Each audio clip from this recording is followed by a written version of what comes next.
नहीं नहीं, एकादशी है कौन, क्यों इसकी इतनी प्रधानता है, क्यों इसकी पुण्यता है, ऐसा क्या है एकादशी में जो इसकी पुण्यता मानी जाए?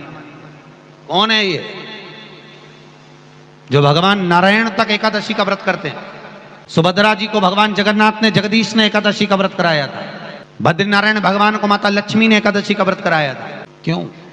चंद्रायण एकादशी व्रत की माता। एकादशी है कौन? तो कहा जिसको व्रत करने पर भगवान नारायण भी जिसका व्रत करते हो, भगवान माता लक्ष्मी जिसका व्रत करती हो, वो एकादशी है कौन? तो शास्त्र वर्णन करता है महाराज, स्कंद पुराण का सुंदर चातुर्मास्य खंड के अंतर्गत वर्णन आया है महाराज।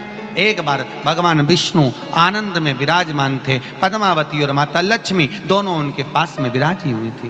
भगवान लक्ष्मी और पद्मावती दोनों बेटी, एक सिर के पास, एक चरण के पास। कुछ समय बाद वहीं पर ब्रह्मदेव का आगमन हुआ और ब्रह्मा जी आगमन पाकर भगवान नारायण पद्मावती से लगकर उठे और उठकर लक्ष्मी की ओर झुके। झुकने पर इन तीनों के समागम से भगवान नारायण के हृदय चित्त से एक कन्या प्रकट हो गई। उस कन्या का नाम एका था। क्या नाम था? एका। अब 10 उसके गुण इतने प्रबल थे, वो 10 गुण उसके बड़े प्रबल थे कि वो एका जिसको निहारती थी उसको संपदावान बना देती थी। जिसको देख लेती थी उसके जीवन में वो आनंद की अनुभूतियां करा देती थी। एका जिस मार्ग से जाती थी उस मार्ग के द्वार खोल देती थी। एका का पुण्य इतना पुण्य प्रखर। पद्मावती और लक्ष्मी ने कहा महाराज ये बेटी आपके द्वारा निर्मित हुई है, इसका कन्यादान करना चाहिए। हमारे यहाँ हिंदू धर्म में रीति है, जिस दिन कन्यादान करा जाता है उस दिन व्रत रखा जाता है। अब आजकल रखते कि नहीं रखते हो मालूम नहीं, और कन्यादान करते समय व्रत रखा जाता है। व्रत रखना, एका का कन्यादान करना है। भगवान बोले कन्यादान करें, किसको दें? एका किसको दी जाए? एका प्रदान किसको करी जाए? पुण्यता किसको दी जाए? भगवान नारायण ने उसी समय लक्ष्मी और पद्मा से पूछा, तुम एकादशी के दिन जब आप जल शंकर को चढ़ाने तो रोज ही जाते, जब एकादशी का दिन रहे और शंकर जी के मंदिर में आप जल समर्पित करें तो 3 बार मुख से स्वधा स्वधा स्वधा या स्वधा स्तोत्र का पाठ, जिसमें 12 श्लोक 2-4 हैं। पैसा तो आ रहा है पर घर में टिक नहीं रहा। डॉक्टर में, पुलिस में, एक्सीडेंट आदि में, कहीं गलत जगह पर, व्यसन में अगर पैसा जा रहा है, जुए में, मांसाहार, मदिरा पान, या कहीं आया पैसा आने में कमी नहीं, आ रहा है पर टिक नहीं रहा, रुक नहीं रहा। कोई मांगने आ गया, दे दिया, फिर वहां से अपने पास नहीं आ रहा, अपन कह रहे हैं भैया हमारा पैसा लौटा दो, नहीं आ रहा। तो महाराज शिव महापुराण की कथा कहती है एकादशी के दिन गंगा के जल में मात्र 7 बेलपत्री डालकर जो नंदीश्वर भगवान अर्थात जो शंकर जी के शिवलिंग के सामने नंदी होता है, उस नंदी के चरण पर गंगा का जल चढ़ाकर बेलपत्री शिव पर समर्पित कर देता है, उसके घर में रुपया रुकना चालू हो जाता है। फिर वो गलत जगह पर नहीं जाता, गलत स्थान पर वो धन जाएगा ही नहीं। तूने समझा, मांग तुझे क्या चाहिए।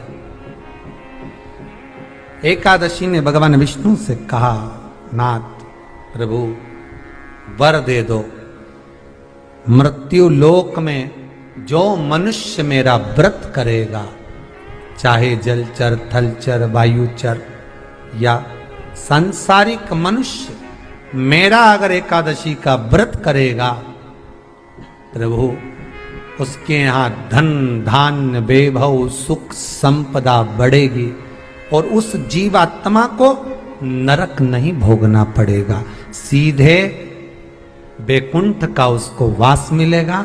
जब जीव आत्मा को लेकर चला जाएगा, यम के दूत जब बंदी बनाकर ले जा रहे होंगे उस जीवात्मा को जिसके प्राण छूटे होंगे, यम के दूत जब बंदी बनाकर ले जा रहे होंगे, तब मुझे वर दो कि मैं इसका हाथ पकड़कर बेतरनी से पार उतार कर सारे नरकों से निकालती हुई आपके धाम में लेकर आऊं।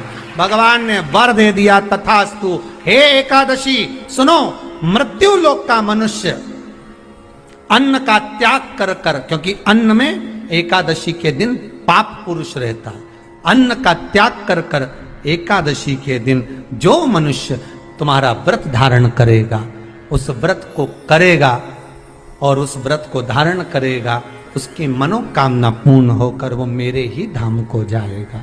ये तो हुआ एकादशी के जन्म की कथा।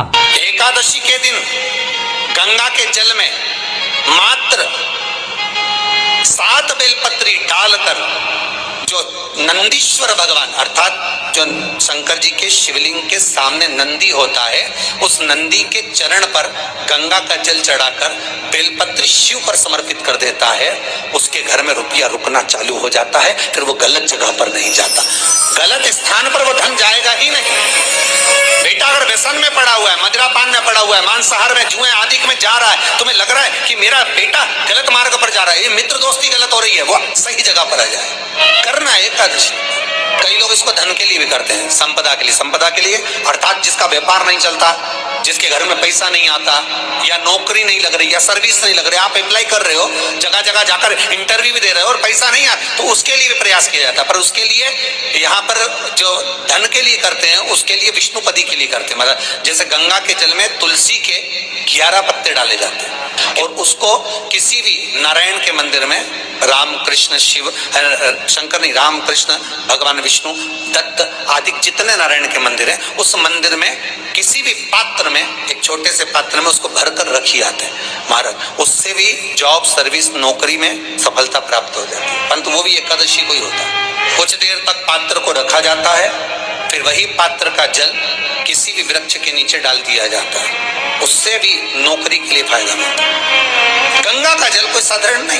दशमी, एकादशी और द्वादशी, इन 3 तिथियों पर एक रोटी में थोड़ा सा मीठा रखकर सोमक पितृ का नाम लेकर यदि गाय को खिला दिया जाता है, तो अगर कोई पूर्वज प्रेत योनि में भी पड़ा हुआ होता है, भटक रहा होता है, जिसको पिंड नहीं मिला, जो अचानक मर गया होता है, अधोगति में चले गया होता है, उस जीव की मुक्ति दशमी, एकादशी और द्वादशी, ये 3 दिन सोमक पितृ का नाम लेकर रोटी में, पूड़ी में मीठा रखकर अगर गाय को खिला दिया जाता है, ये 3 दिन तक, तो वो पितृ कभी भटकते नहीं है, उनको मुक्ति प्राप्त हो जाती है, मोक्ष में।